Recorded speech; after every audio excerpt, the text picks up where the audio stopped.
I want to go over drivers, and then some of the things that change when we get to driver. Okay, so as far as the golf swing goes, it's the same. The things that change are ball position, stance, and then a little bit of what we try to feel. We call it maintaining your spine angle. Okay, I think we talked about spine angle a little bit the other day. It's different with driver. Okay, so it's really important. When we start looking at some of the numbers, when we use GC quad, looking at your attack angle. Attack angle is the angle that the club is coming into the golf ball. Okay, so with irons, they're negative. Okay, and they gradually get a little bit closer to zero, and then we hit that 3 wood. Ideally, it's 0. When we get to driver, we need to be hitting up on driver. Okay, this is the longest club in your bag, so we've got to prepare for it that way. Okay, so the big thing with driver, we talk about ball position, is ball position needs to be off the inside of our lead foot. Okay, stance gets nice and wide. Okay, this is a bigger, longer club. That means it's a bigger, longer arc around us. Does that make sense? So big, long arc around us. And then what I really want to maintain is when we hit drivers, what I often see is we get this direction in the takeaway, right? And then we start getting more forward. And now if I'm forward this way, there's no way I can get my attack angle to be positive. Okay, more than likely what we're going to see is that's where I hear people say, well, I always pick my head up. It's because you're swinging into the turf. And if you didn't stand up, you would nail the turf, you'd probably break your wrist. Right? So we see a lot of these like jump, flip, we get balls that go big left or big right.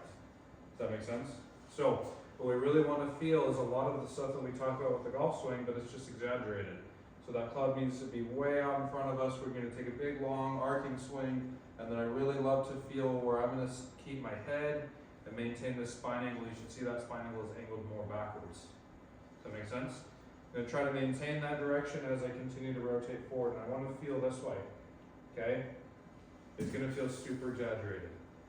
That's what we want to see. Okay? Ideal conditions are we launch the ball high up in the air with low spin. Okay, that's how we get that maximum distance and roll out of our drivers. That makes sense? Adrian, why don't you hop in and let's hit a driver here. Okay, I'll tee this up for you. And why don't you set up here and let's make sure that we get good ball position. Okay. So good, nice. Go ahead and set up just like you're about to hit it. Let's check your ball position here, good.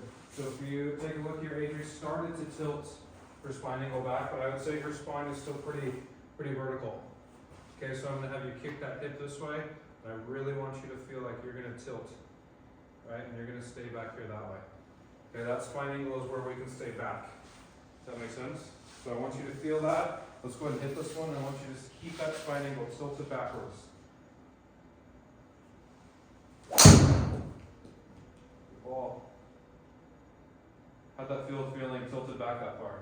Felt like the ball, like, I would go a lot more Yeah. under it. Yeah, you got to finish your swing a little bit more. I mean, finish that or fix that curvature to the right. Okay, so let's hit one more. I want you to keep that same spine angle. I want you to finish the golf swing. Okay. You look like you were a little uncomfortable with how far out it was, or how far you were tilted back. Okay, so let's finish that golf swing. There? Yep. Let's go kick that head. Remember, I adjusted that. Yep, there you go. Good. Stay back there. Finish the swing.